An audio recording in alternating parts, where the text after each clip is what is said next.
আমার দয়াল আমি বলেছিলাম একটা কথা যে আমার দয়ালের সাধ্যের মধ্যে যা আছে সবই তিনি দেওয়ার পরিপূর্ণতা চেষ্টা করেছে। এখন আমি এই কথা বলছি, এটাতে দোষ হইছে? আচ্ছা, আপনার সাধ্যের মধ্যে যদি না থাকে তাহলে আপনি কিছু বলতে পারবেন না? আমার সাধ্যের মধ্যে যতটুকু থাকবে আমি তো ততটুকুই বলবো নাকি? এর বেশি আপনি হাওলাত করে কই থেকে বলবেন? আমি এজন্যই বলেছিলাম আমার গুরুর সাধ্যের মধ্যে যাহা আছে। একজন ভাই বলছিল যে আনোয়ার সরকার আপনার জবাব হয় নাই। আমি তার কথাটাকে ঢাকার জন্য আমি বলেছি যে তার সাধ্যের মধ্যে যতটুকু ছিল সে আমাদের পরিপূর্ণ দেবার চেষ্টা করেছে, এর মধ্যে কোনো কমতি রাখে নাই। সুন্দর। এখন বলে গুরু হয় বেশ্যার নন্দন, ভক্তের কাছে পতিত পবন, এটা তো আমি স্বীকার করছি। এটা আপনার বলার কিছু নাই নাই, কারণ এটা যদি আমি স্বীকার না করতাম আপনার পয়েন্টে পয়েন্টে আপনার প্রতি উত্তর আমি করতাম। একটা কথারও কিন্তু আমি উল্টাই নাই। কেন উল্টাই নাই? কারণ আজকে আমার বৈরাবরীকে আমি যে স্থানে রাখি আমি আজকে আপনাকে সেই স্থানটাই রেখেছি। কারণ গুরুকে কখনো মানুষ রূপে ভজনা করলে তার ভজনাইতে হবে না। না। আজকের জন্য তো আমি শিষ্য নাকি বাবা? তা আমার কোনো অভিনয়ে যেন কোনো ভক্তের হৃদয়ে যেন ব্যথা না পায়, গুরুর মনে যেন কোনো ব্যথা না পায়, আমি এই দিকটা লক্ষ্য রেখে আমি কথা বলতেছিলাম।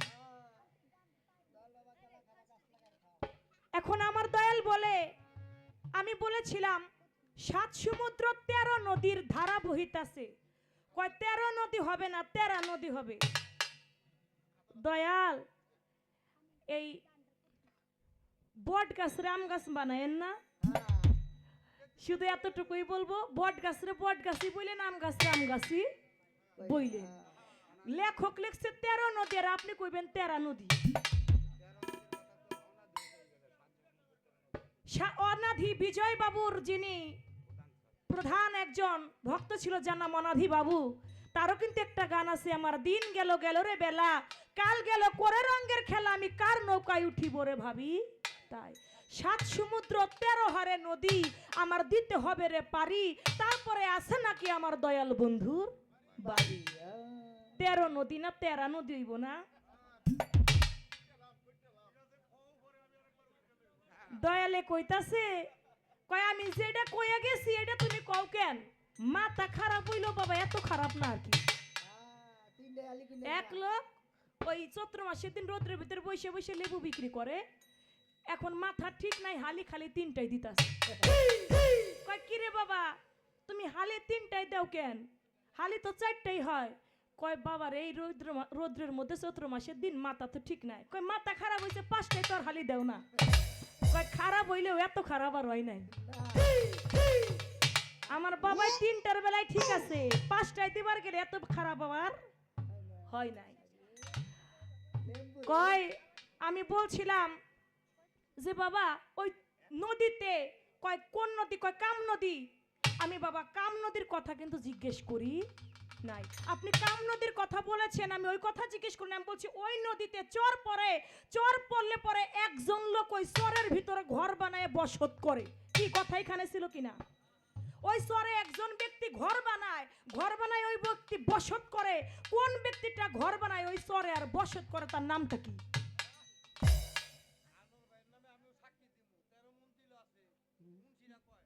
তাহলে আমার কথাটা আপনি উল্টাই দিবেন। আপনি যেই কথা বলছেন ওই কথায় আমি আবারও আপনারে প্রশ্ন করব, এত মাথা খারাপ আমার হয় নাই।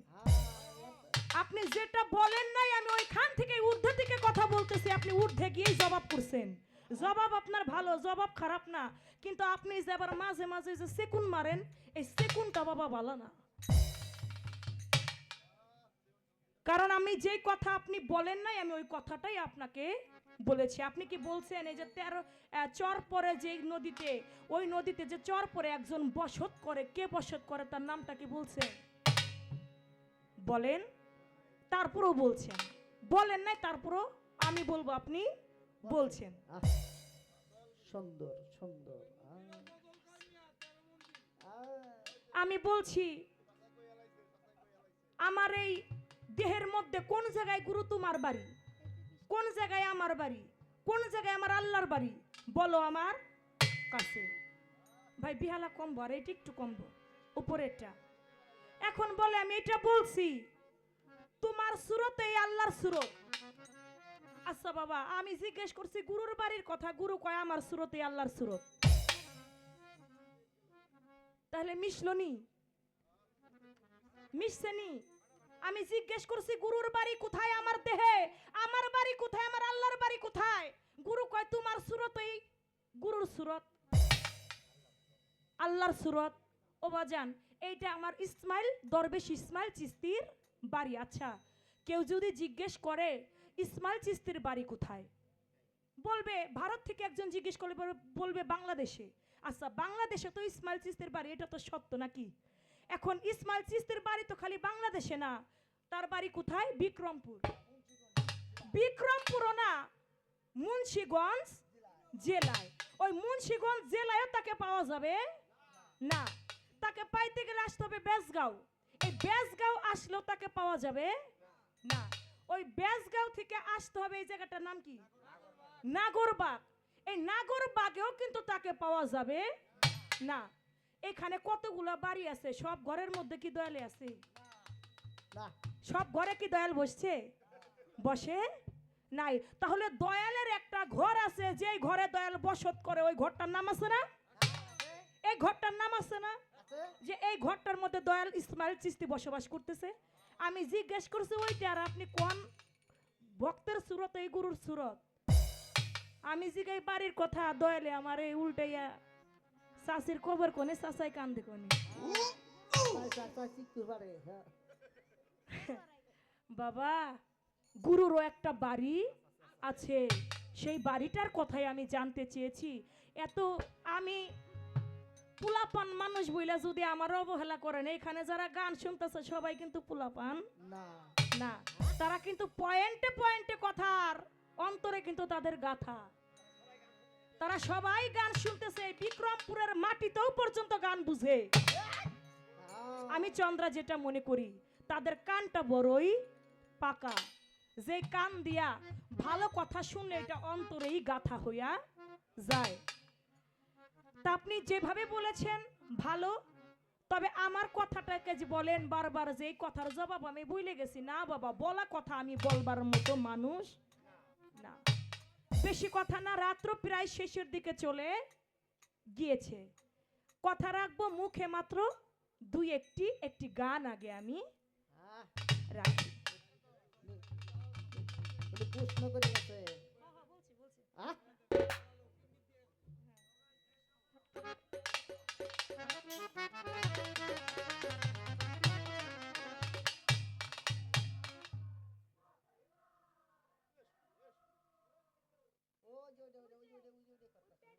এই আপনি প্যাড এমন করেন কেন? প্যাড উঠছে, ওটা বন্ধ করে দেন।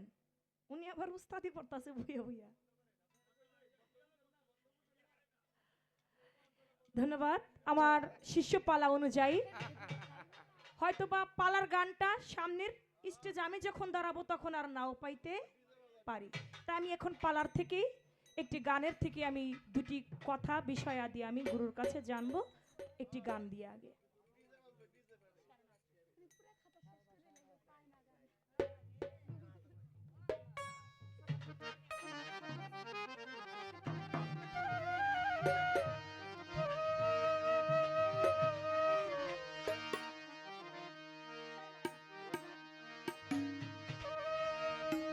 আমার কাছে, আমার গুরুর কাছে আমি যেই কথাটি রেখেছিলাম জানবার জন্য, দয়াল কোন প্রেম করলে এই পৃথিবীতে অমর হইয়া থাকা যায়, যে প্রেম যদি আমরা শিষ্য ভক্তরা করতে পারি আমাদের আর কোনোদিন মরণ হবে না। সেই প্রেমটা কোন প্রেম, যে প্রেম করলে আমরা চির অমর হইয়া থাকতে পারবো। এখন সেই গুরুর কথা দয়াল বলেছেন, সেই গুরুকে যার নাম বলেছেন গুরু শামসুদ্দিন তুর্কি। আমার কাছে জিজ্ঞেস করেছে বাবা তুমি ভক্তের নামটা বইল, যার নাম খালজি তুর্কি। যেই ভক্ত ছিল যার নাম ছিল খালজি তুর্কি, ওই খালজি তুর্কির এই নিশানাটা তিনি দেখিয়েছিলেন। কিন্তু এটা গুরুর প্রেমের ঘটনা, এটা গুরু বললেই ভালো হতো। তারপর শুধু নামটা গুরু জানতে চেয়েছে, নামটা আমি বলে দিলাম।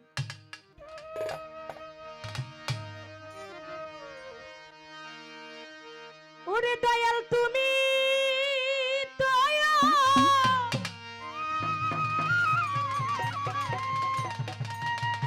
নাতের বন্ধু,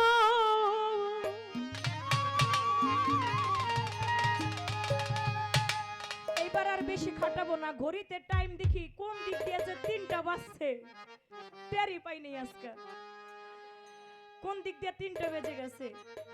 তাই কথা মূল্যবান দুটি কথা আমি মুখে রাখবো এই গানটা দিয়ে।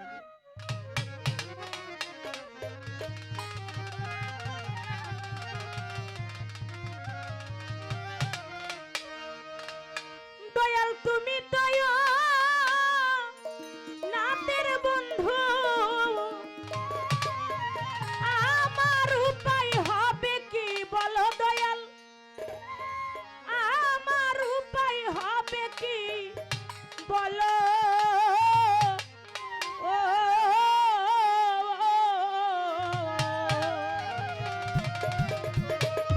গুরু আমায় পারে নিয়ে চলো দয়াল, মুর্শিদ আমায় পারে নিয়ে চলো।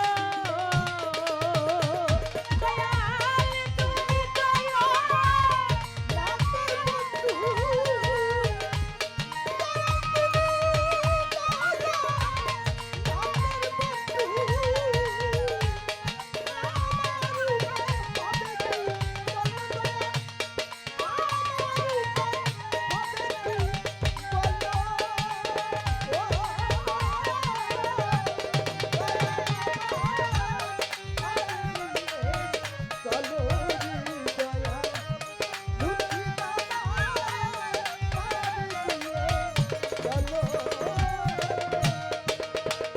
দয়াল 10টার সময় আমি আইলাম ঘাটে, এখন সন্ধ্যা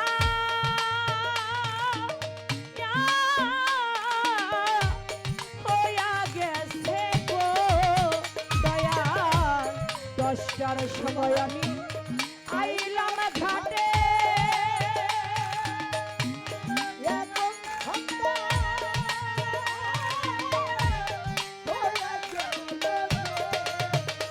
দয়াল 10টার সময় আমি আইলাম ঘাটে, আমার এখন সন্ধ্যা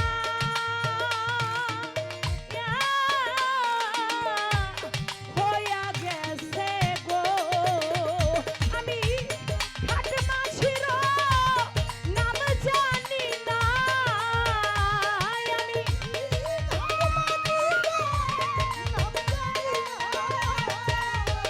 ইসমাইল শাহ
একজন গুরু ছিল, এমন একজন ভক্ত ছিল, শিষ্য ছিল।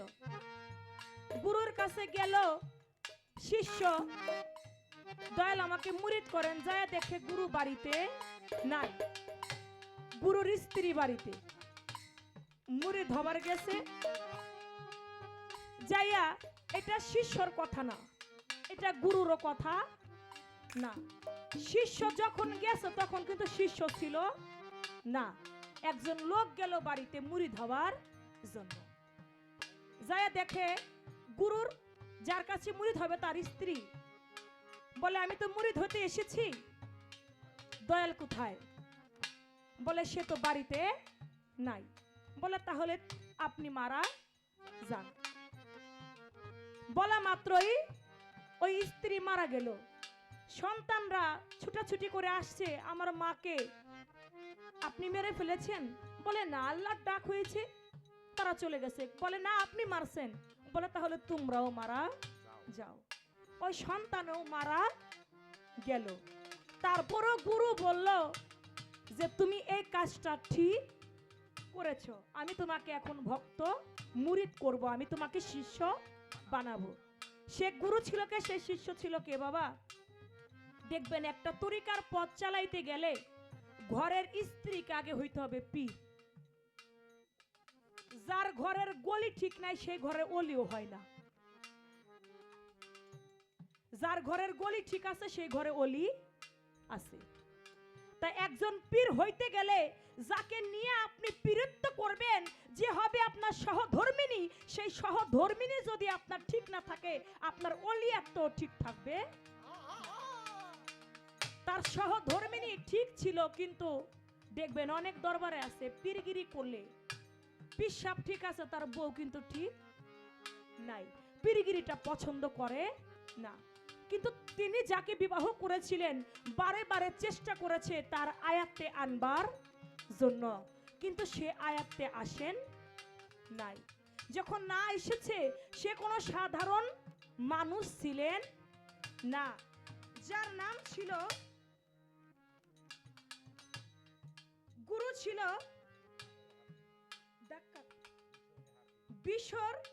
বিশারি হাকি রহমাতুল্লাহ আলাই, ভক্ত ছিল দাক্কাক রহমাতুল্লাহ আলাই।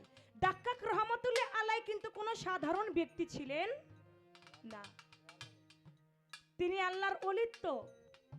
আল্লাহর জিকির করতে করতে ফানাফিল্লা বাকাবিল্লায় পৌঁছে গিয়ে তিনি গিয়েছিলেন দয়ালের কাছে মুরিদ হবার জন্য। যখন বিশার হাফি রহমাতুল্লাহের কাছে মুরিদ হইতে গেলেন, তার যিনি স্ত্রী ছিলেন বিশার হাফি রহমাতুল্লাহ আলাইয়ের, তিনি ওই অলি আউলিয়ার যে খেলা এটা পছন্দ করেন নাই বিধায় তিনি অভিশাপ করলেন। তার অভিশাপের সঙ্গে সঙ্গে আল্লাহ পাক তাকে নিয়ে গেলেন এবং তার সন্তানদেরকেও নিয়ে গেলেন। কারণ ওই তরিকার পথ যারা না বুঝে পৃথিবীতে, তারা থাকলেও যেমন না থাকলেও তেমন। তাই এই বিষয়টা আমি, এটা জীবনীর যে কিতাব, এটা তাসকিরাতুল আউলিয়ার, এই সমস্ত অলি আউলিয়াদের জীবনী এই কিতাবগুলি পড়লে এগুলার পূর্ণাঙ্গ ভাবে ব্যাখ্যা পাওয়া যায়।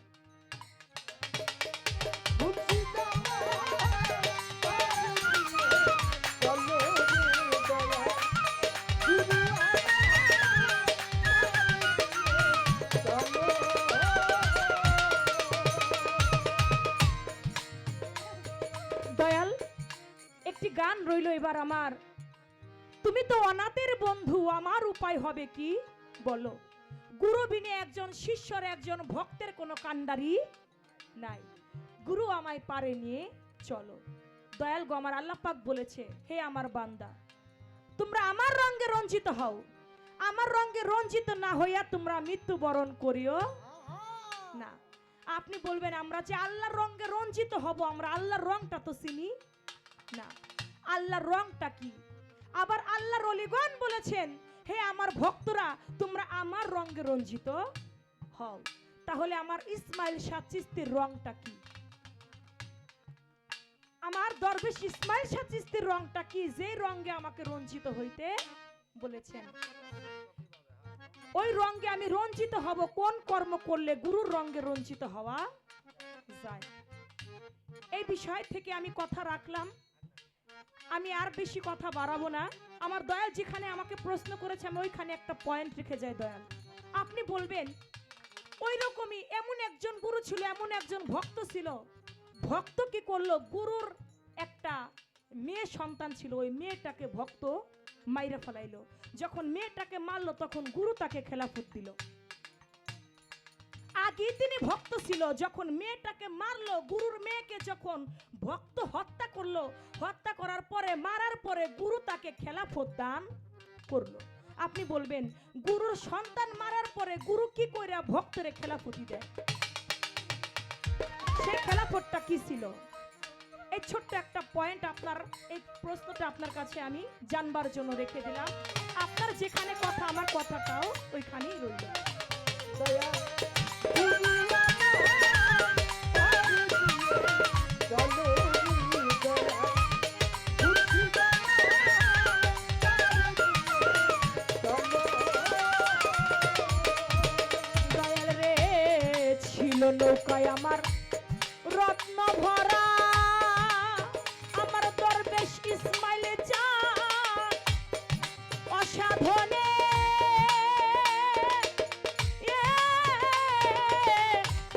গেল মারা রে। আমার ছিল নৌকায় রত্ন ভরা।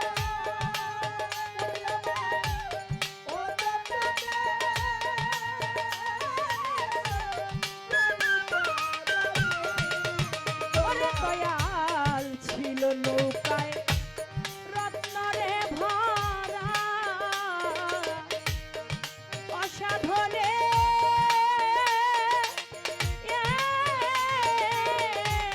গেল মারা রে। দয়াল, তুমি সামনে হও না খারা,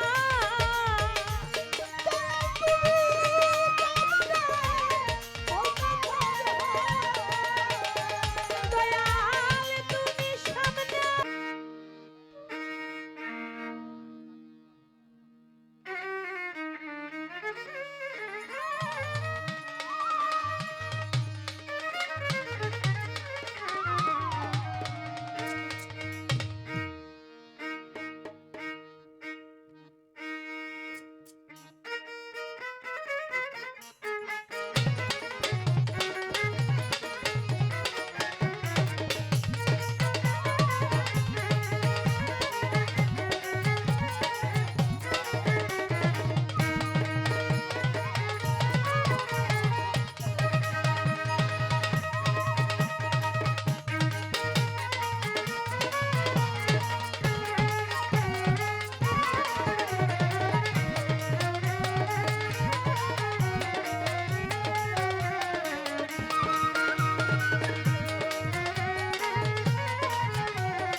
আজকে যত পাপি তাপি সব গুনাহের পেল মাফি।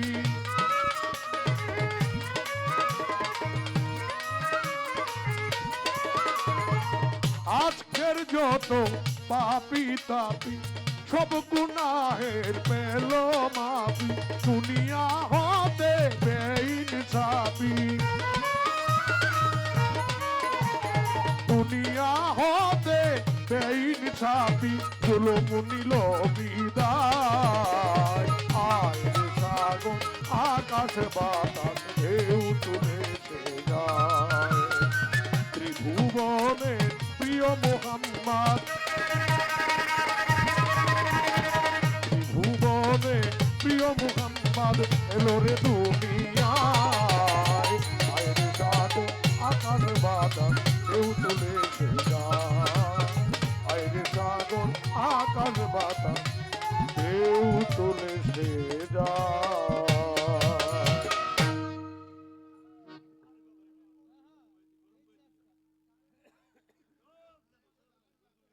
সারা রাত মিউজিক বাজাইছে, আমিও একটা বাজাইছি, সাথে একটু গাইলাম। আমাদের কি হয়েছে কি যাই হোক, আপনারা আছেন কিছু মানুষ সামনে, অস্তে আমি কিছু কইতাম না, অস্তে এই কথা বলা যাবে না বাবাজিরা, চুপ। আমারে কয় আমি যদি ফেস ধরতাম তাহলে তো পয়েন্টে পয়েন্টেই ধরতাম, এটা কইছে আপনারা শুনছেন। এরপরে কয় তারা কথা কইছে, তারা বয়ে থাক ঠিক মেরিয়া চোপ, একটা কথাও কইনো পাইন বাদক যারা আছো, কি কইছে, কয় আমনে কইছেন আল্লাহর সুরতে আমার সুরত, আমি কইছি কি আল্লাহর বাড়ি কোথায়, গুরুর বাড়ি কোথায়, এই কথা আমার জিজ্ঞাসিন না। আমি এইটা বুঝাইতে চাইছিলাম যে যেখানে আল্লাহর বাড়ি সেখানেই গুরুর বাড়ি। আমি এই কথা কইছি না যে আল্লাহর সুরতে আদমের সুরত, আমি এই কথা বলি নাই। কারণ একটা বিষয়, চিরজীবন মানুষের সঙ্গে একটা মানুষ কিন্তু সারা জীবন রাগ থাকে না, ঝগড়া থাকে না। আমি ঝগড়া তোমার সাথে করতে চাই না, বহুত আগে করছি। ভক্তের অভিনয় কারে কয়? ঈশ্বরচন্দ্র বিদ্যাসাগর বিয়া করছে, আমার কথা একটু লক্ষ্য করবেন, খারাপ লাগে আপনাদের? ঈশ্বরচন্দ্র বিদ্যাসাগর বিয়া করছে, বিয়া করলে ভাসুর করে যখন গেছে তার বউ জিজ্ঞাসা করতেছে যে আপনি তো বিদ্যার সাগর, তাইলে আমি আপনার কাছে একটা জিনিস জানতে চাই, যে কি জিনিস, যে আপনি কি ভক্তিবিদ্যা জানেন? ঈশ্বরচন্দ্র তো ব্যাক লইছে, কি রে সব বিদ্যা বইরা আমি সাগর হইলাম, ভক্তিবিদ্যা কোনটা এটা তো জানি না। ভক্তিবিদ্যা শেখার জন্য সে গুসাই রামকৃষ্ণর কাছে গেছে। রামকৃষ্ণর কাছে যখন গেছে, যে আমার বউ তো, আবার তার স্ত্রী কইছে কি, যে আপনি যতক্ষণ পর্যন্ত ভক্তিবিদ্যা না শিখবেন ততক্ষণ পর্যন্ত আমার কাছে আপনি আসবেন না। রাগ বাজাইস না, দুঃখে কইতাছি। তখন ঈশ্বরচন্দ্র বিদ্যাসাগর ভক্তিবিদ্যা শিখার জন্য যখন গুসাই রামকৃষ্ণর কাছে গেছে, তখন গুসাই রামকৃষ্ণ কইছে যে তুমি ভক্তিবিদ্যা শিখলে তোমার 14 বছর লাগবে। কয় বছর? এই পর্যন্ত বউ অপেক্ষায় থাকবো, এখন যদি যাই কেউ 14 বছরের লেগে ভক্তিবিদ্যা শিখতো, বাসুর করো বউ তো।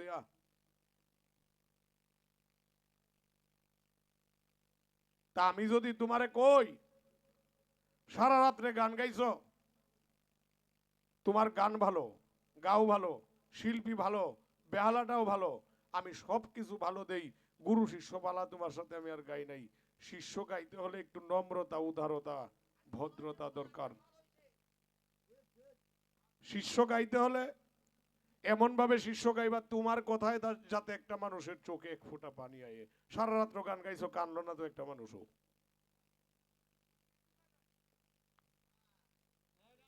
রাখলাম এই পর্যন্তই, আর কিছু কইলাম না তোমারে। একটু ভদ্র হয়ে যাও, আদব রাখো। আর একটা গায়ক কি কয় না কয় এটা একটু শুনবা, শূন্য পরে ধরো, ধরো অসুবিধা নাই, আমারে তুমি ভাড়াতে ধরো, এতে আমার কোনো আপত্তি নাই, আমি তোমার বড়, তুমি আমার ছোট, কিন্তু বেয়াদবি কইরে না, আদবে।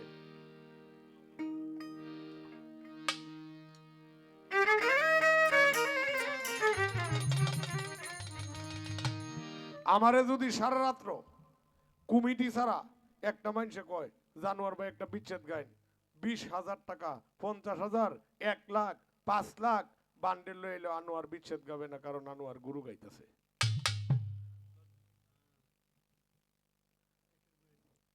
আমি বলতে চাই 4.5 ঘন্টা হয়েছে, সুনীল কর্মকার এখনো লাইনে। আমি আনোয়ার কি প্রেম করছি তার সাথে জানি না, কিন্তু আমারে কেলেকে যে ভালোবাসে আমি কিছুই জানি না, কিন্তু আসলে আমি কিছুই জানি না। এই মেয়া একটা অন্ধ মানুষ, আমি কি জানি? আমার মন থেকে কই, আমি কই না, আমি যে সময় কই এই সময় আমি মনে করি যে আমার মুর্শিদ আমার ভিতরে আছে, যা কইতাছে সব আমার মুর্শিদ কয়, আমি আনোয়ার কিছুই কই না। ধন্যবাদ জানাই সকলের প্রতি। আজকের যে দরবার, সেই দরবারে আমার মতো নাহাস্তা নারায় কুলাঙ্গার একজন গুণাগার যে গান করতে পেরেছি, এর জন্যই নিজের জীবনকে ধন্য মনে করি।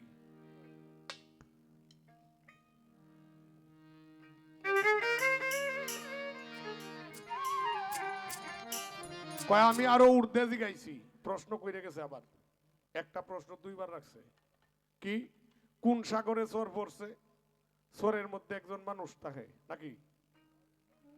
জালাল কা কইছে আমার গোষ্ঠীতে তো গানের অভাব নাই, শোনরা শুনো। মোহনবাসী শুনতে মধুর বড়ই চতুর, অমন বিশ্রাম নাই তার দিবানিশি, ত্রিবেণীর ঘাটের এমন বসে একজন বাজায় একটা ভাবের বাঁশি।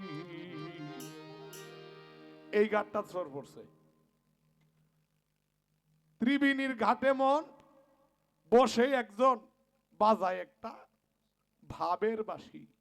মানুষটা কেডা? এই মানুষটাই এই মানুষ, এই মানুষই সেই মানুষ।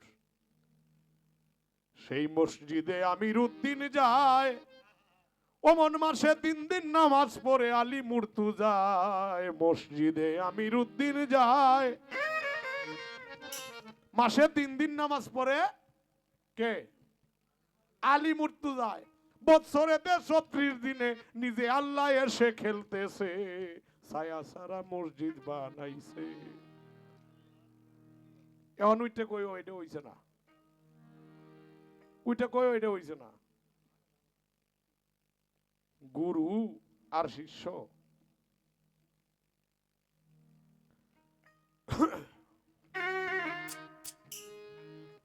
কি গুরু আমি পার হব কিভাবে, পার হব কিভাবে?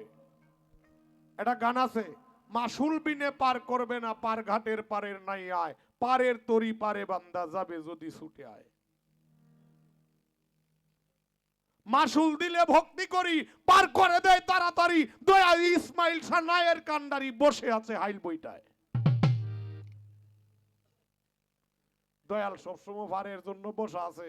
দয়াল তোমারে খালি বার করবো, দয়াল রে তুমি কিছু দিতা না, খালি দয়াল দয়াল মুখে কইবা কাজে নাই। অত সহজ, অত সহজ।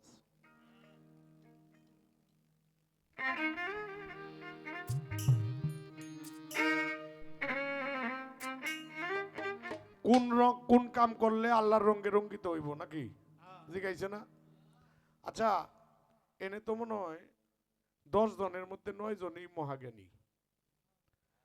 আমি আপনাদের কাছে প্রশ্ন করব, আমি সে আমারে কয়টা প্রশ্ন করছি, পরে আমি বলছিলাম যে এডি আমি কইয়া গেছি, এডি তুমি আবার আমারে জিগাইলা, তখন তুমি আবার কথাটির মধ্যে কাউন্টার দিছো পয়েন্টের। এখন আল্লাহর রঙে কি কাজ করলে রঙ্গিত হবে, এই কথাটা আমি কয়বার কইছি, এটা যদি কেউ জানে না তাহলে কইতো দিয়ে আমি আরো কয়েকবার কইছি কিনা।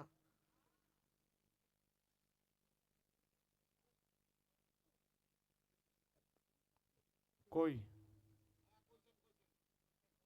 আল্লাহর রঙে রঙ্গিত কিভাবে? আল্লাহ কইছে আল্লাহ আল্লাহ করতে করতে আমি আল্লাহর জাতের সঙ্গে যে বিলীন হয়ে যায়, তখন আমি তার হয়ে যাই। এখানে আমি এই কথাটা বলছি না যে আল্লাহ আল্লাহ করতে করতে আমার জাতের সঙ্গে যে লয় হয়ে যায়, মানে আল্লাহর রঙে রঙ্গিত হওয়া না।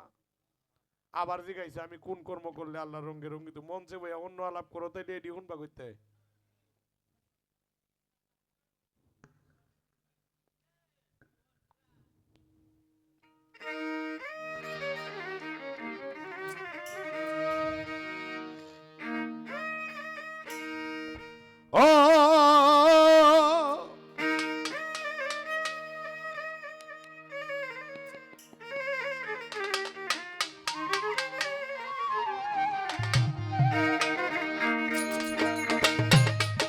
অমৃত মেঘেরি ভারী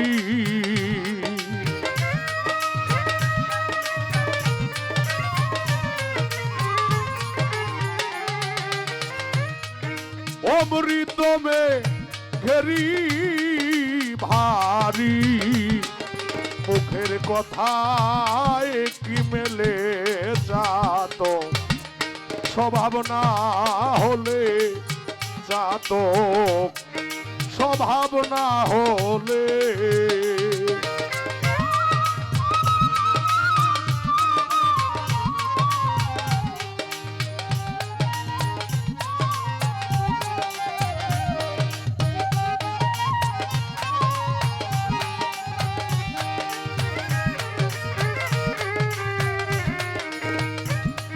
ওরে মেঘে কত দেয় রে ফাঁকি তবু চাদক মেঘের ভুগি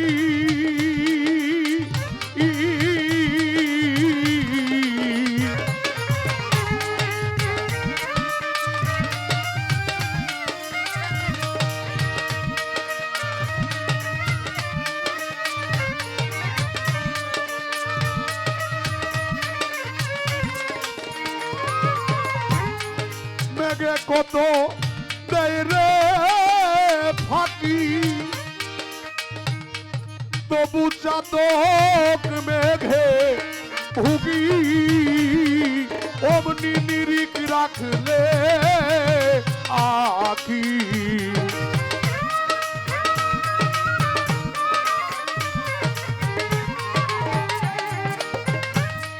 অমনি নিরিখ রাখলে আখি তারে সাধক বলে যাত স্বভাব না হলে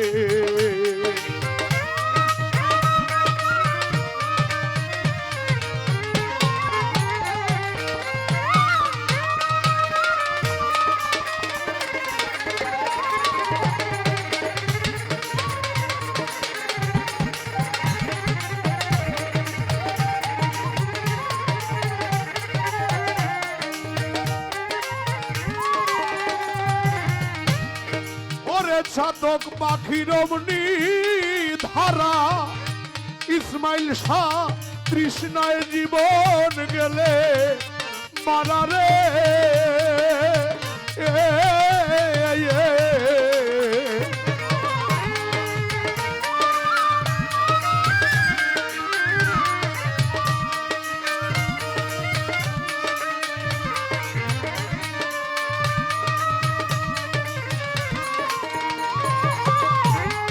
চাতক পাখির অমনি ধারা ওরে তৃষ্ণায় জীবন গেলে মারা অন্য ভারী খায় না তারা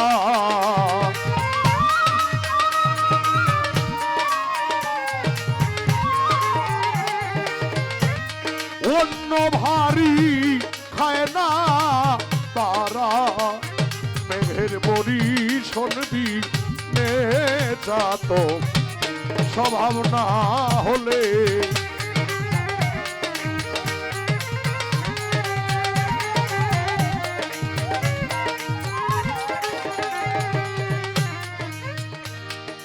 ওরে মন হইয়াছে পবন গতি আমার উড়ে বেড়ায় দিবা রাতি রে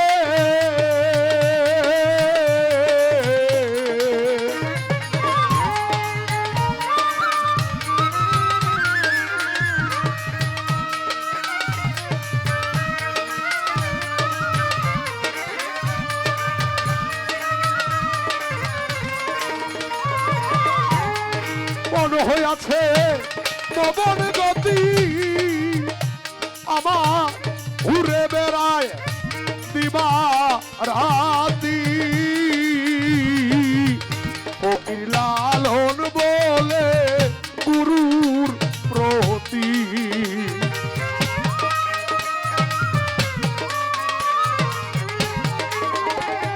ফকির লালন বলে গুরুর প্রতি অমন রয় না সোহালে যাত স্বভাব না হলে যাত স্বভাব না হলে অমৃত মেঘেরি ভারী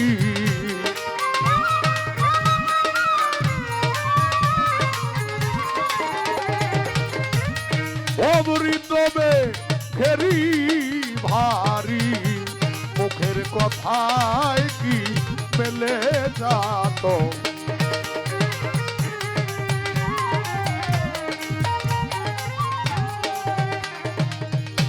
বাবাজি মেঘে কত দেরে ফাঁকি দাদা তবু ছাতক মেঘের ভুগি অমনি নিরিখ রাখলে আকিস তারে সাধক বলে চাতক পাখির অমনি ধারা তৃষ্ণায় জীবন গেলে মারা অন্য বাড়ি কায়না থানা মেঘের পরিশোধ সমুদ্রে থাকে তার নাম হলো চাতক দিনে শ্বাস করে দেওয়ায় যখন ডাকে চাতক মনে মনে কয় আজকে মনে হয় আমার ভাগ্যে এক ফোঁটা পানি ঝুটবে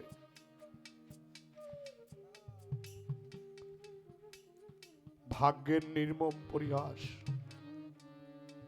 একদিকে শ্বাস করলো বৃষ্টি হয়ে গেল অন্যদিকে চাতক আর পানি পাইল না সমুদ্রে কি পানির অভাব আছে বাবা সমুদ্রে পানির অভাব আছে তার মুখ উপর দিকে সে সমুদ্র থেকে পানি আহার করতে পারে না ঠিক একজন ভক্ত যদি গুরুর প্রতি এইভাবে আনুগত্য স্বীকার না করতে পারে সাধকের মতো তাইলে তার জীবনও আসার হয়ে গেল সে ভক্ত কেন সে শিষ্য কুলেও পা দিতে পারল না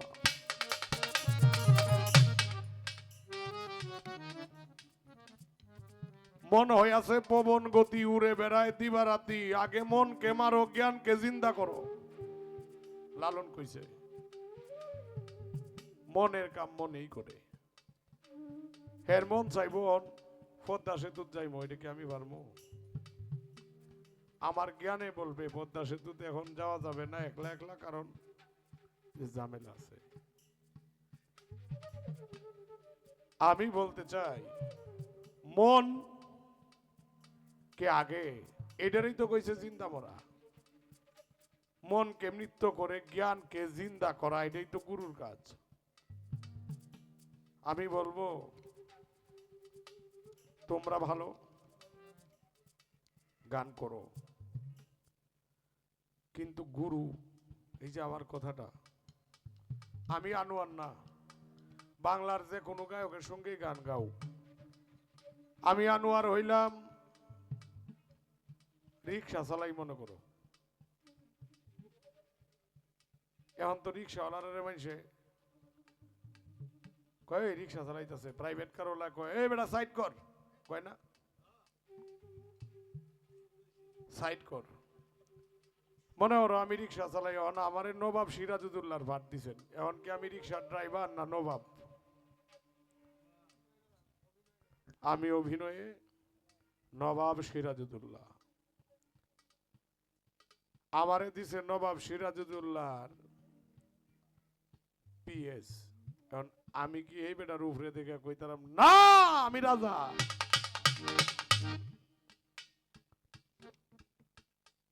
উচ্চ মিজাজটাকে ত্যাগ করতে হবে শিষ্য গাইলে জনরা উচ্চ মিজাজটারে ত্যাগ করে লাও ভালো হবে ওরে মন হইয়াছে পবন গতি উড়ে বেড়ায় দিবা রাতি ফকির লালন বলে গুরুর প্রতি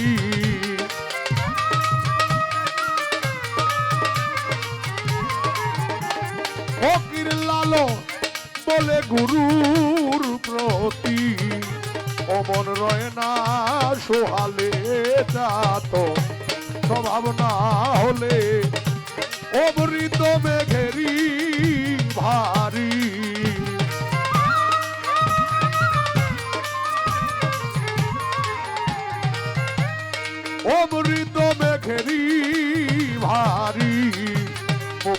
কথায় কি মেলে চাতো স্বভাব না হলে চাতো স্বভাব না হলে চাতো স্বভাব না হলে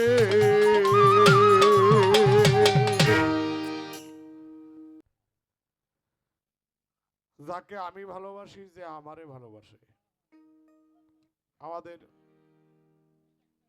এই চন্দ্রার আব্বু আমাকে মালা দিয়ে বরণ করেছেন। মালিক যেন আপনাকে সম্মানে রাখে। আর আপনাদের হাতের দোয়া পাইলেই তো আমরা বড়, এটাই বড় জিনিস, এছাড়া আর কিছু নাই। কারণ এক সময় তারা গান গাইছে, এক সময় তারা গাইছে, এখন আমরা গাইতেছি, তারা শুনতেছে। এমন একটা দিন আসবে আমরা শুনবো, আমরা পোলাবান গাবে। যাই হোক, আমার উস্তাদ সুনীল কর্মকার এদিন কইতাছে, আনোয়ার আমার একটা সুযোগ দিবে। আমি কই কি সুযোগ? কয় বেটা দিবে নাকি? আমি কই বেটা দিতাম না গেলে গিয়া, আমি এই ভাই কইতাছি দিতাম না গেলে গিয়া, আপনি আমার বাপ, আপনি যা চাইন আমার এটা সেরি আছে, এটা তেলমো রাগে কইছি, আমি খেয়াল করে কইতাছি। কয় না বাবা এইটা না। আমি কই কোনটা? কয় আমি যে সময় গান ছাইরে দিম ওই সময় তোর সাথে সাথে আমার লয়ে দেবে গান শোনার লিগা।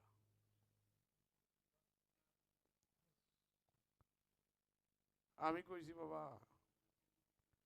আমার সাথে আপনারা নিয়ে গেলে কহ আমি তো কয়দিন পরে এখন আর গান, এখনই তো মাসে একটা গাইলে গাই, নয়তো নাই। তো এখনো কিন্তু প্রায়ই চিন্তা করে, এখন অসুস্থ, বাসার থেকে দেয় না দেখিয়া। বাসাতে ওনার একটা ছেলে, ওনার দুইটা ছেলে, একটা হইলো বাংলাদেশ কাস্টম অফিসার, আর একটা ছেলে চ্যানেল 24-এ কন্ট্রোলার, সাউন্ড কন্ট্রোলার এবং ক্যামেরাম্যান চাকরি করে দুজনেই। যে কারণে ওরা দেয় না, বলে বাবা গান আর গাওয়ান লাগতো না, তোমার প্রত্যেক দিন 2-3 হাজার টাকা অ্যাভয়েড করো, যা লাগে আমরা দিব। বাবা কয় যে বাবা রে আমি তো গান থেকেই মানুষ, আমি গান না গাইলে বেশি দিন বাঁচতাম না। তো আমার বাবাজির জন্য একটু দোয়া করবেন আপনারা, মালিক যেন ওনাকে রাখে। ওনা থাকলেই আমার লাভ, ওনা গেলে আমার লস। দোয়া করিন, আমার জন্য দোয়া করবেন যেন আমি ভালো থাকি। আরেকটি গান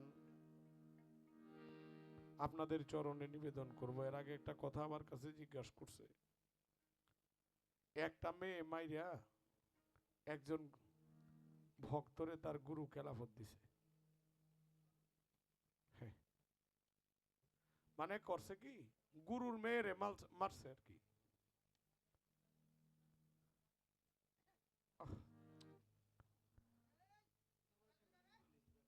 গুরুর মেয়েরে মারছে, মারার পরে ভক্তরে খেলাফত দিছে। এটা কারণ কি? এখন যদি আমি বলতে চাই, একটি জবাব আমি দিতে পারি। মনমোহন দত্ত লেখছে, ওরে কে যেন আমার অতি সাদ করে হাত দুকানি ধরে কাছে টেনে নিত মন মাঝে কার যেন ডাক শোনা যায়, মন মাঝে যেন কার ডাক শোনা যায়। ইঙ্গিতে সঙ্গীতে পলকে পলকে কোথাও যেতে নারী পিছে থেকে ডাকে, শুনে সেই তান চমকে উঠে প্রাণ বলে কথা মান ফিরে আয় আয়।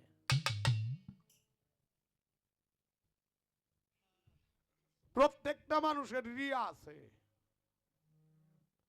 সেই নারীকে ধ্বংস করার পরে ভক্তরে খেলাফত দিছে। এটা হলো আধ্যাত্মিক লাইন। আর যদি দলিল অনুসারে জবাব করি বাবাজি, হযরত সুলতান মাহমুদ রহমতুল্লাহ আলাইহির ভক্ত ফখরুদ্দিন রাজি রহমতুল্লাহ আলাই, তার মেয়ে একটু বাজে কাজে ব্যবহৃত ছিল, যে কারণে তার মেয়েকে হত্যা করে তার কাছে বায়াত গ্রহণ করছে, কিন্তু সে কোনো দ্বিধা করে নাই, কারণ তার মেয়েকে সে বলে সংরক্ষণ করতে পারে নাই। অস্তে এখন হতে পারে রাখলাম এই পর্যন্ত। কয়টা বাজে? আচ্ছা,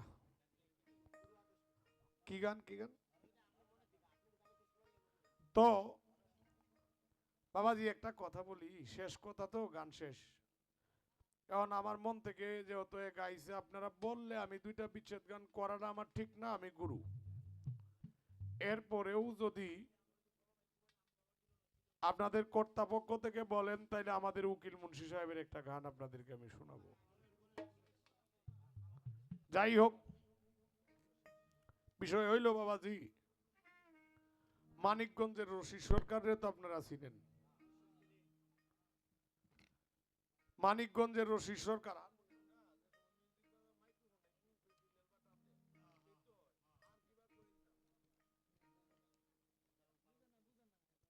মানে রশিদ সরকার, ওনার বাড়ি মানিকগঞ্জ, অনেক তুক্কারের গায়ক ছিলেন, কিন্তু শুধু তুক্কারের গায়ক না, তুক্কারি একটা মানুষও ছিলেন। ওনার মেয়েরে শুনলাম যে দুইজন মানুষে খুন করছে। খুন করার পরে ওরা তো খুব পাওয়ারফুল লোক, থানায় একটা মামলা দায়ের করছে, আর রাস্তাঘাটে ঘুরে আর খুনিরে খুঁজে মনে মনে কয়, মানুষের কাছে কয় যে আমার মেয়েরে মারছে, এগুলিরে যদি পাইতাম তাহলে আমিও একদম খুন করে ফেলবো। তখন ভক্তরা, কিছু মানুষ রশিদ সরকারের পীর বাহিন তো রশিদ সরকারের দুর্বলতারা জানে, জানি না কয় তোরা তো মারছস, এই একটা কাজ কর, তোরা বরিয়াবর দরবার শরীফে গিয়ে বায়াত, যদি রশিদ সরকারের হাত থেকে বাঁচতে চাস, যা তুলাচাঁদের কাছে গিয়ে বায়াত হ। তুলাচাঁদের কাছে বায়াত হইছে। বায়াত হওয়ার পর রশিদ সরকারের ফোন দেয়া নিছে, টেলিফোন করে নিছে, রশিদ একটু আয় তো বাবা। গেছে, যায় দেখে যে দুইজন খুনি পীরের দুই সাইডে বসা। রশিদ সরকার তো পীরের সামনে কিছু কইতে না পেরে পীরের পায়ে ভক্তি দিয়া দুই চোখের পানি ছাড়ে, আর কয়, যখন কানতেছে, তুলাচান বলতেছে, রশিদ রে, কিছুক্ষণ আগে এরা ছিল তোর মেয়ের খুনি, তাই তো আমার পায়ে ধরে কান্দস, নে এই দুইটাকে তোর হাতে সঁপে দিলাম, কিছুক্ষণ আগে ছিল তোর মেয়ের খুনি, এখন থেকে এই দুইজন তোর তরিকতের ভাই। রশিদ সরকার দুই চোখের পানি ছেড়ে দিয়ে কয়, ভাই রে আয় আমার বুকে আয়। এই কথা বলে বুক মিশায়া, বুকের সাথে বুক জড়ায়া কয়, ও ভাই, তোরা আমার মেয়ে খুন করিয়া বরিয়া বরাইছস, আয় আমার গুরু ভাই হইছস, আমারে ভয়েই হস আর যাস হস। আমার যদি আরো 10টা মেয়ে থাকতো, আমি 10টা মেয়ের মূল্যে তো আমি 20টা তরিকতের ভাই পাইতাম। বাবাজি, তরিকতের ভাই কঠিন ভাই, এটা খুব শক্ত জিনিস।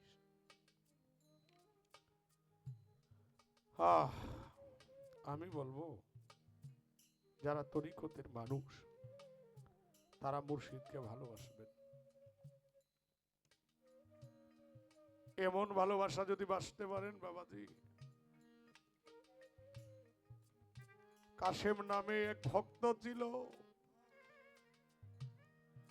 একদিন তার পীর বসে বয়ান করতেছে যে আল্লাহরে কেউ দেখছো তোমরা, আল্লাহ কিরকম? কেউ জবাব করে না। একজন ভক্ত কয়, হুজুর আমি তো আল্লাহরে দেখছি, আমি আল্লাহরে গোসল করাইছি, আমি আল্লাহরে খাওয়াইছি, আল্লাহরে খাওয়াইছি আমি। কয় তোর আল্লাহ দেখতে কিরকম?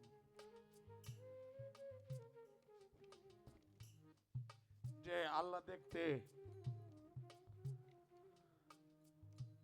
আল্লাহরে তো আমি দেখছি, আল্লাহরে গোসল করাই, এখনো তো আমি খাওয়াই।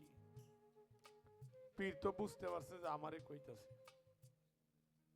শিবলি রহমাতুল্লাহ আলাই বলতেছে এ কাফের হয়ে গেছে, শিরক হয়ে গেছে।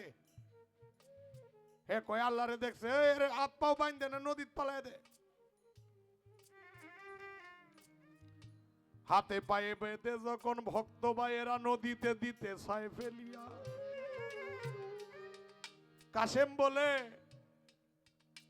শুনো তরিকতের ভাই তোমরা রে যাই কইয়া আমারে ফেলে দাও, কিন্তু আমি আমার দয়াল রে যেভাবে খাওয়াইছি, আমি আমার দয়াল রে যেভাবে গোসল করাইছি, ওইভাবে তোমরাও খাওয়াইও, গোসল করাইও, যেন আমার দয়ালের কোনো কষ্ট না হয়। তোমরা দেখে রাখো। এই বলে যখন নদীতে নিক্ষেপ করলো, নদীর মাঝে পড়ে রয়েছে। মদিনা থেকে রসুলকে কইতাছে, আমি রসুল, আমার হাতটা ধর কাশেম। আবুল কাশেম কয়, গো রসুল তোমারে চিনি না, যারে দেখে জীবন যৌবন দিছি, সে নদীতে ফালাইয়া দিছে, সে ছাড়া আমি কারো হাত ধরবো না। বাবাজি রসুল তখন কাশেমের রূপ ধারণ করে কয়, আয় আমার বুকে। তো বাবাজি আমি বলতে চাই, যিনি নাকি গুরুকে ভজেছে, গুরুকে চিনেছে, গুরুকে দেখেছে, সে আসলেই ভক্ত, সে আসলেই প্রেমিক, আসলেই প্রেমিক। আমি বলতে চাই দয়াল বাবা ইসমাইল শাহ রহমতুল্লাহ আলাইহির যারা ভক্তবৃন্দ বিভিন্ন দরবারে আশেকান এখানে আছেন, বুঝতে বাংলাদেশের উল্লেখযোগ্য একটা দরবার হাফেজ আব্দুর রশিদ মাস্তানের দরবারের মঞ্চে যিনি আমাদেরকে সারা রাত্র আনন্দ দেন, ওনাকে খাদেম বলা যাবে না, এটা আমার আগেই নিষেধ। আব্দুর রশিদ মাস্তানের দরবারের একজন মানুষ আমাদের রাজাক ভাই, ওনাও আছেন। 14-15টা বাউলের সমান হইলাই জানে। আমি কি জানি, গাড়িতে 2টা প্রশ্ন করছে, এটা কোনো মাথায় ভাইলাম না খুঁজে। আমি এরকম বহু জ্ঞানী এই দরবারে বসে গান শুনছিলেন আজকে, আপনারা আমাদেরকে ক্ষমা করবেন। সকলের প্রতি আন্তরিক মুবারকবাদ জানাই। দয়াল বাবা ইসমাইল শাহ যেন আমাদেরকে মাফ করে দেন। রাত্র শেষ, গানও শেষ।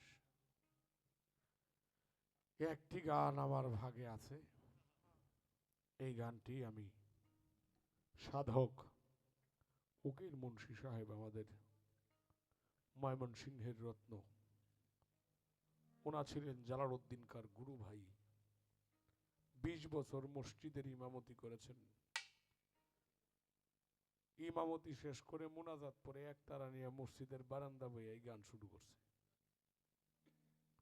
আলেমরা কইতো এর পিছনে নামাজ পড়ন যেত না, কয় আমার পিছনে নামাজ না পড়বেন, শুক্রবার জুমার মধ্যে আসবেন, জুমার পরে আমি গান গাইমো, তখন যদি আপনারা গান শুনে ভালো লাগে বলবেন, আর নাইলে আমার জীবনে আর গান করব না। শুক্রবারে সবাই আইছে যে বেদাতটা ঘোষণা করে তো এই আওয়ার পরে উকিল মুন্সি সাহেব একটি গান করেছিলেন নামাজের পরে একতারা দিয়া। 40 জন না 43 জন আলেম ছিলেন, তারাও কেঁদে কেঁদে বিভোর হয়ে গেছে, কইতে পারেন না যে গান কোন সময় গাইছে আর গান কোন সময় শেষ হয়েছে। এই গানটাই আমি আপনাদের চরণে নিবেদন করব, করে আমি আজকের আসরটা শেষ করব। মালিক কৃপা করুক, জয় হোক বিশ্ব মানবতার।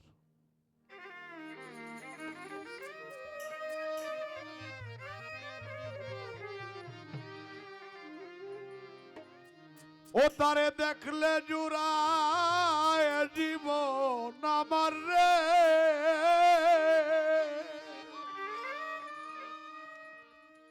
ও তারে দেখলে জুড়ায় জীবন আমার না দে, তারে না দেখলে মরণ রে। বন্ধুরে আমার, বন্ধু আমার নিধ ও নিয়ার ধন রে, বন্ধু আমার।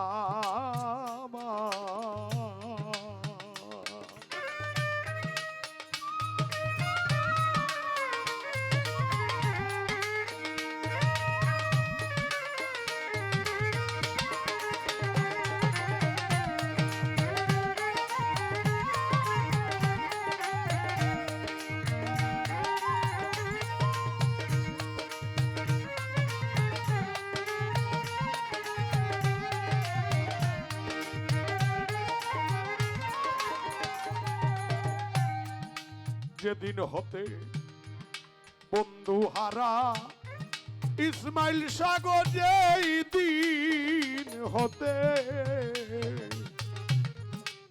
মুর্শিদ হারা আমি হয়েছি জীবন মরারে,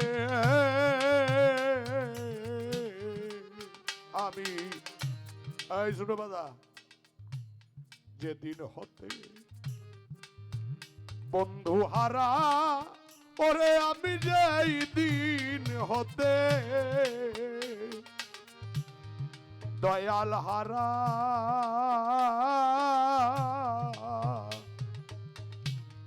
হয়েছি জিয়ন্তে মরারে। ও তুতা ভাই আমার দুই নয়নে বহে ধারা গো,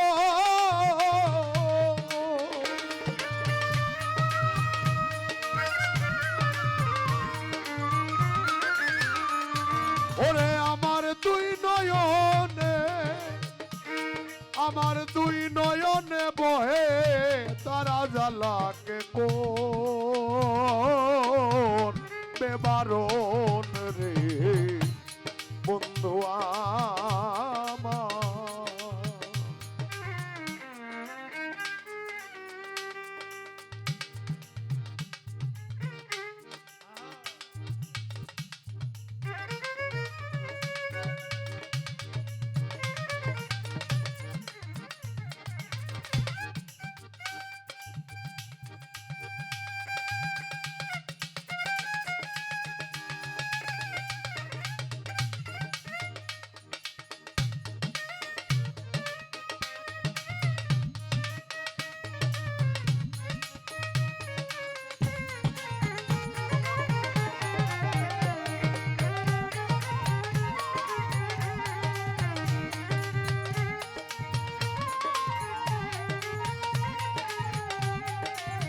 ও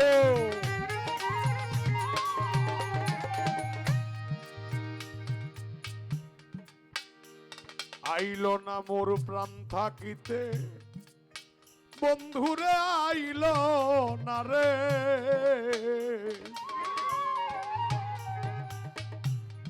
আইল না মোর প্রাণ থাকিতে, সীতার আগুন জ্বলে চিতে রে, বন্ধুরে আইল না রে, আইল না রে প্রাণ থাকিতে, মনিন্দ্র চান সীতার আগুন জ্বলে চিতে গো, আমায় ঠেকাইল দারুণ পিড়িতে রে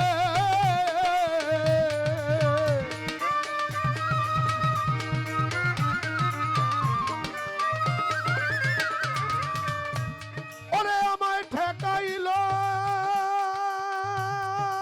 দারুণ পিড়িতে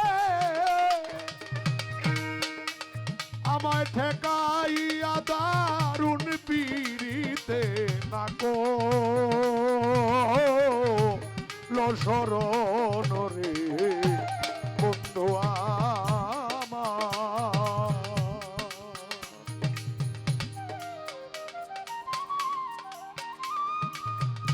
ও বাবা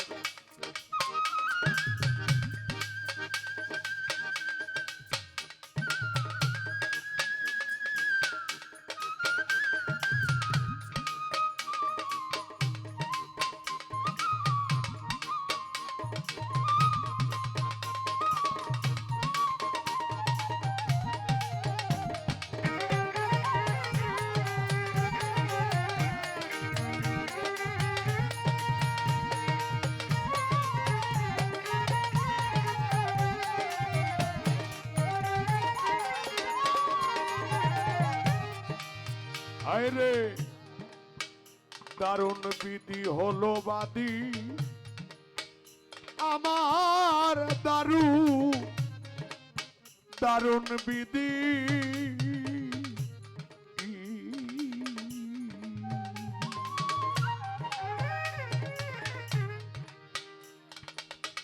আমার দারুণ বিধি হলো বাদী আইলো না সে মনিন্দ্র চান নিধি গো আমার দারুণ বিধি হলো বাদী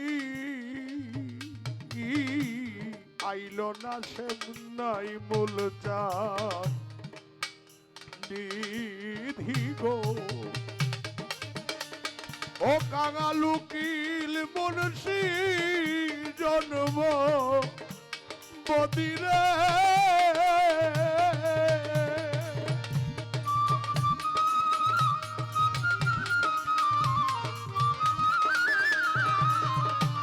এই বেলাটা কই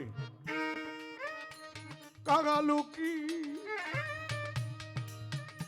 মুনসি জন্ম বদি সারহ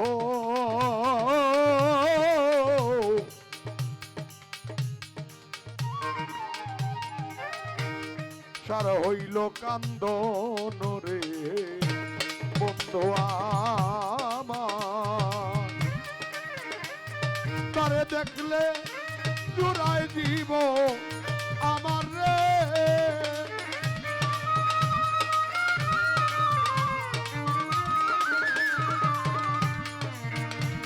তারে দেখলে জুড়া জীবন আমার রে তারে দেখলে জুড়ায় জীবন আমার না দেখলে মরণ রে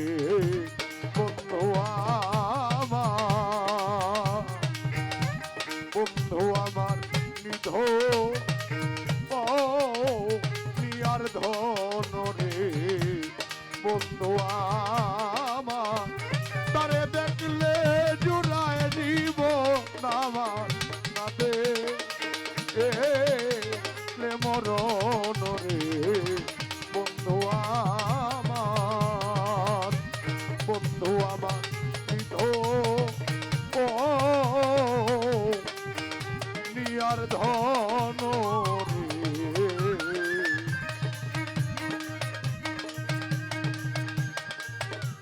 বন্ধু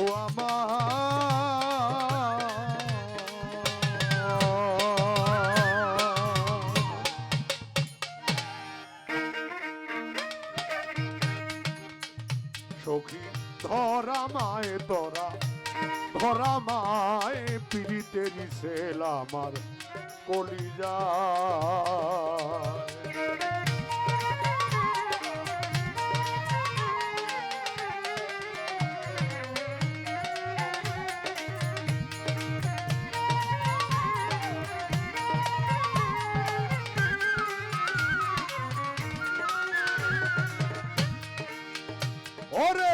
রোগে ধরিল যা রে ঔষধ বুঝি নাই সংসারে রে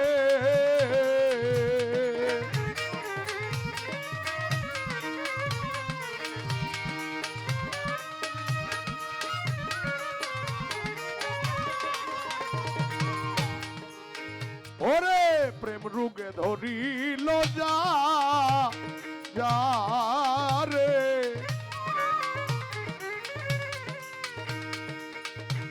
ঔষধ বুঝি নাই সংসারে রে গুরুর প্রেম সাপে দংশিল যারে জানাই তার দুনিয়ায়